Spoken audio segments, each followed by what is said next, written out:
Hello everybody and welcome back to the Fortress of Solitude. Today we're going to be checking out My Adventures with Superman issue 1 by Josie Campbell and Pablo Colla. After an insanely popular first season and a second season just beginning, it was only right that My Adventures with Superman trickle back round to comic books with a series set between seasons 1 and 2. The book picks up not long after the events of season 1, with Superman gladly helping with Metropolis' reconstruction effort after the kaiju-sized Parasite rampaged through town. But despite Superman thinking the city is peaceful, something has awoken in its bowels. Writer Josie Campbell, who is actually one of the lead writers on the show, continues the fun and kinetic energy the show does so well. I was really interested to see how it would transition into comics, being the show has a lot of style that relies on its wonderful voice talent and its animation, but it works really well, and I ended up reading a lot of the lines in the characters' voice actors' voices. All the beats there as well is like where things happen in the story, you can tell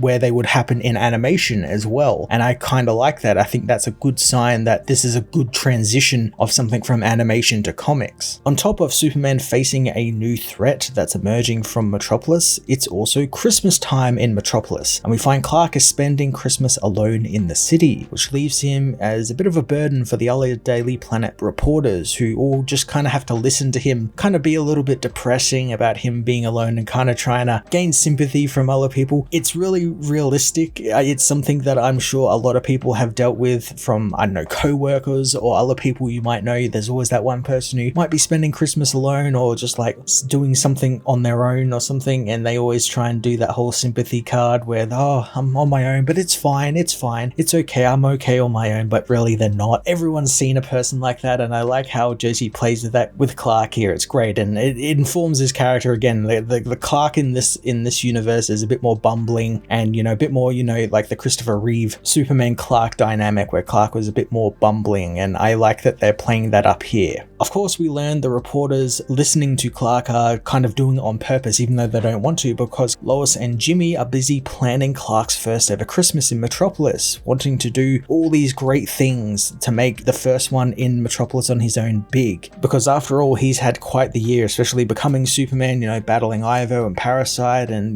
other worlds and Mixel Spitlick and all of these things happening within the space of a year. Campbell and her wonderful artist Pablo Colla pepper the book with so many of the visual gags the TV show does. Like, take for example, in season 2 episode 2, there is a part where we see always Jimmy's bank account above his head whenever he's about to make like a big purchase, or just to kind of remind you that, hey, he's rich and he's got the money to like buy a boat or drones or anything. We keep seeing it change because he buys $1 million boats to help rescue people, or drones to get the shot they need or something. And I like that they do something similar here with Jimmy, because this is 7 days out from when he gets all that money, so he's 7 days until he is solvent, so we get these cool sort of like stocks go up things happening in the background, and I quite like that, and I can see that as a visual in the TV show as well. The only thing, of course, we can't have in comics is a soundboard or like having sound effects, and I kind of miss the whole, whenever he's on screen and he mentions Flamebird, you get that little bird cawing in the background. I love that gag that they've been running through the back half of season 1 and season 2, and I kind of wish we could somehow get it here, but my head kind of put it in there already, which is really good. Lois and Jimmy's planning comes to an abrupt end as the city begins to shake with an earthquake. Superman luckily is on hand to stop the shaking building in a page sequence that gave me big Fleischer Superman vibes, thanks to Superman literally holding up a building at its base. That's like something that can't physically happen, but I like that. Hey, it's Superman, of course he can do that. It's great. While saving the city, Superman also notices handprints on the building that toppled over, which look like someone did it on purpose. Thus, Lois, Jimmy, and Superman begin their investigation and find a trail from the destruction site leads through the melted snow and leads them underground to beneath the city. This is just more great stuff we see in the show all the time, the trio investigating a story, kind of running down a lead or a monster hiding in the shadows. They soon find said monster after Superman uses his hearing to try and echolocate the being and discovers that it's it's Parasite. The action kicks in and Superman is quick to put together that this isn't the Parasite or Ivo that he fought before. This is someone else wearing the suit, and he knows that the suit kind of takes over the person who's ever in it. And so he's technically fighting a suit with, you know, a meat puppet in it, more or less. And the fight soon brings in the US military, who Superman has to defend after the Being tries to kill them. I really like how Campbell is building on the Parasite Ivo concept from the show, where he was able to absorb Superman's powers, but here this version can now learn and use those powers exactly like how Superman does. So it's kind of like a bit more of an Amazo version like we see in the comics than we've seen in the show. So I think that's kind of cool that we're kind of getting the separation of these characters, because the show kind of combined a lot of these characters like Parasite and Ivo, and I like that we're now getting that sort of separation here where we can have like a new character come in and basically just be Amazo. At this point, I also want to single out Pablo's wonderful artwork. He is able to capture the style of the show really well, but make it his own, so it's not just a one-for-one of the show's style. Like, we're not just getting, you know, single cells from the TV show production and just slapped into a comic form. There's like actual style to it. I really like the way he draws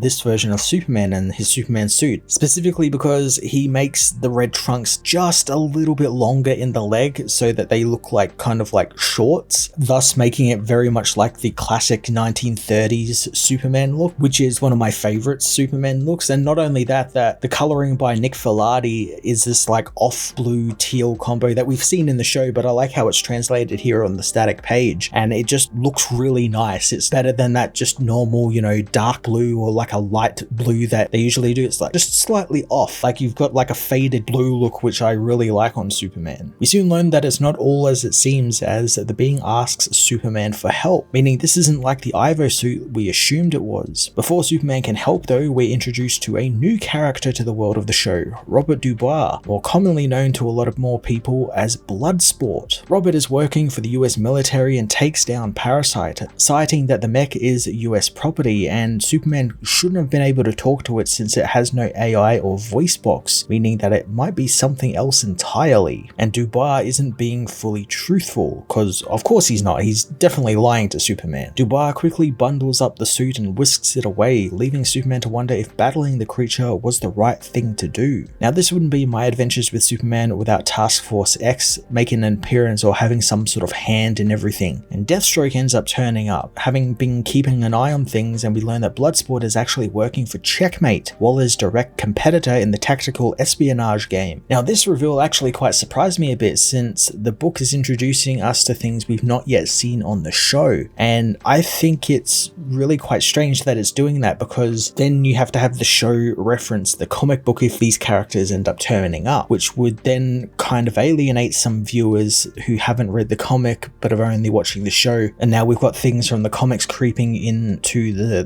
TV show. I didn't expect that at all. I thought they would kind of keep it all kind of separate and we just see things we've seen in the TV show before. Maybe some slight, very small things would come up in the comic that maybe the TV show could then just reiterate and kind of do again, but not something like this, which is like a direct competitor to Waller, who is a big part of the show. And I have to imagine Checkmate will end up being a big part of the show if she has a direct competitor like them. I'm cool if the comic does inform the show a little bit more, since, you know, I'm reading the comic and watching the show as well, so I kind of would get it, and I'm, you know, familiar with comic books and how comic books work. And I think it would be kind of cool to introduce us to something in a comic book one week, and then next week on the TV show when it's running, we see, you know, that introduced character somewhere in the show. I think that would be kind of cool, but again, that might alienate some viewers. My Adventures with Superman issue 1 was a damn fine comic book from the creators of the TV show. I really enjoyed getting to experience this animated series in a comic book form and seeing how things would transition, like visual gags, which transition quite well. I'm very surprised about that. I loved the art by Pablo Colla. I think it was wonderful. It was its own style while also keeping the style and signature of the TV show intact. It also set up its own very unique story that I'm really eager to follow in the coming issues, and I'm interested to see if the TV show will actually touch upon this. I'm going to give this issue a 9.5 out of 10.